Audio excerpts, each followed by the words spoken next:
2022년 사순 말씀 묵상 미랄 하나가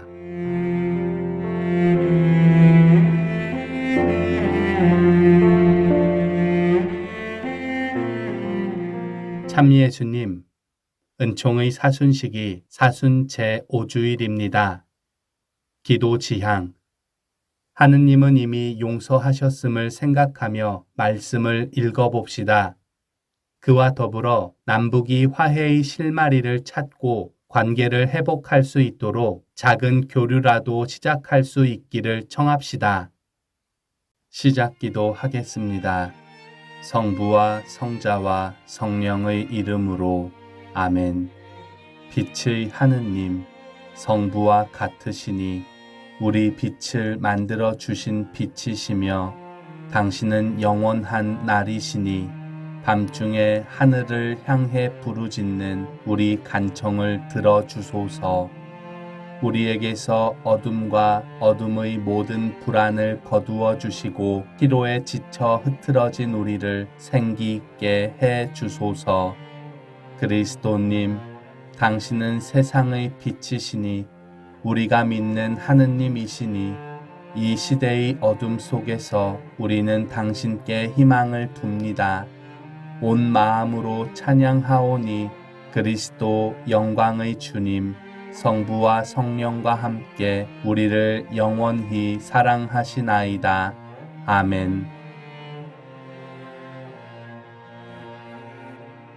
오늘의 말씀, 요한이 전한 거룩한 복음입니다. 그때 예수님께서는 올리브 산으로 가셨다.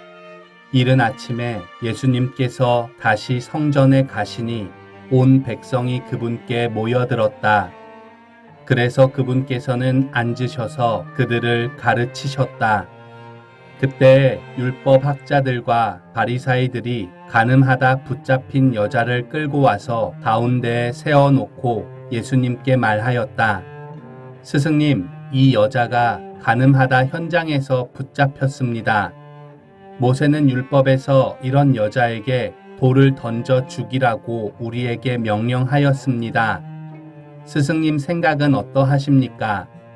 그들은 예수님을 시험하여 고소할 구실을 만들려고 그렇게 말한 것이다. 그러나 예수님께서는 몸을 굽히시어 손가락으로 땅에 무엇인가 쓰기 시작하셨다.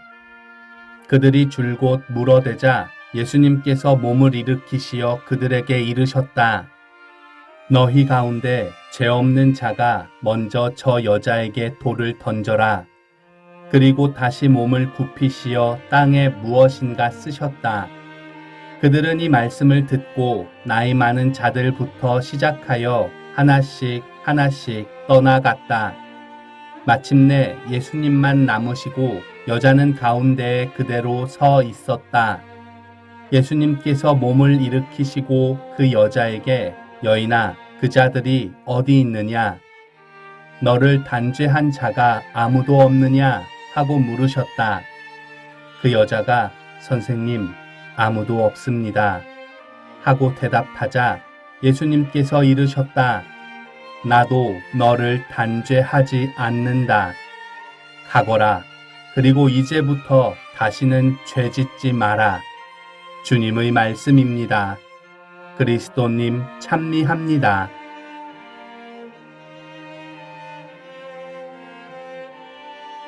묵상글.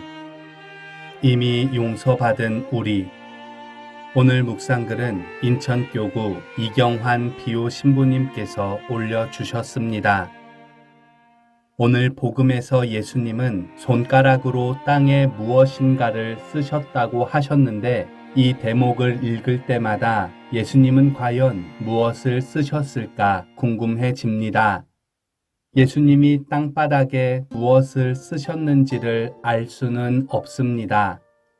예수님이 그들 각 개인의 죄들을 쓰셨다는 성경 필사본의 내용도 있고 예수님이 그 자리에 있는 죄인들의 명단을 적었다고 예레미야 예언과 관련하여 해석하는 학자도 있습니다.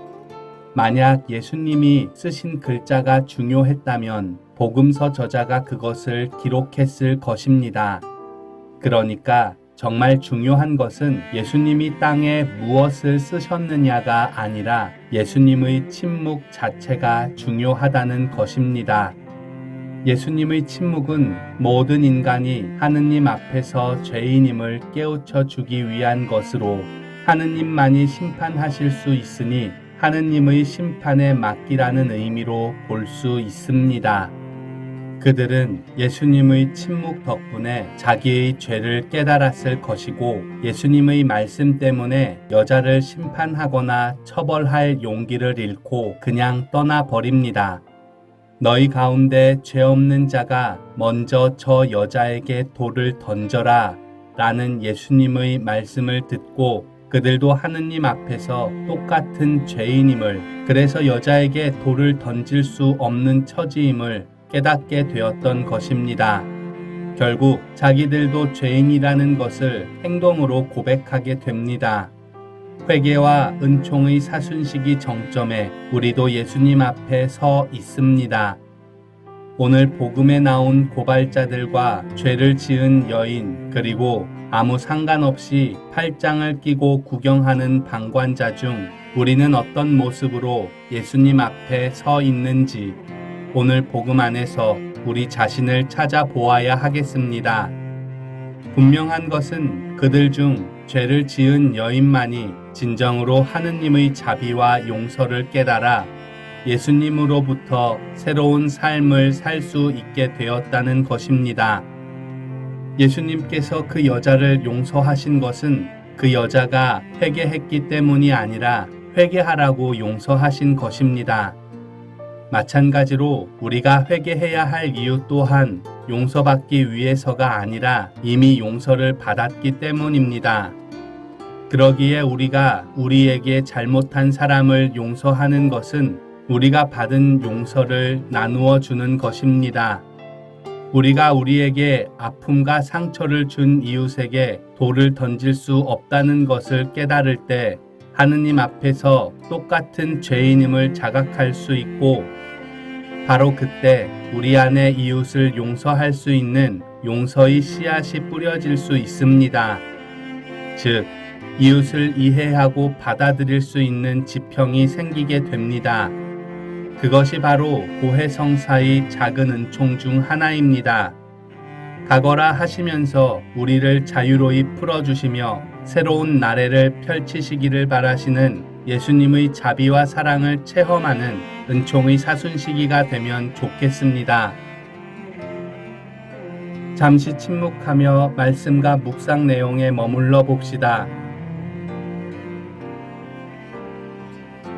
용서받은 체험이 있습니까?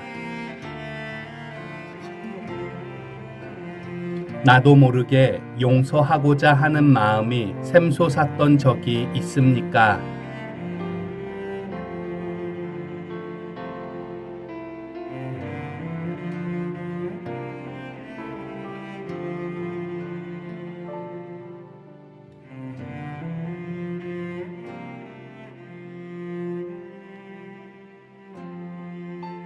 기도합시다. 이미 용서하시고 자유롭게 하신 주님, 그 자비를 늘 기억하며 감사하게 하시고 저도 또 다른 누군가를 주님과 같은 마음으로 용서할 수 있게 하소서. 아멘.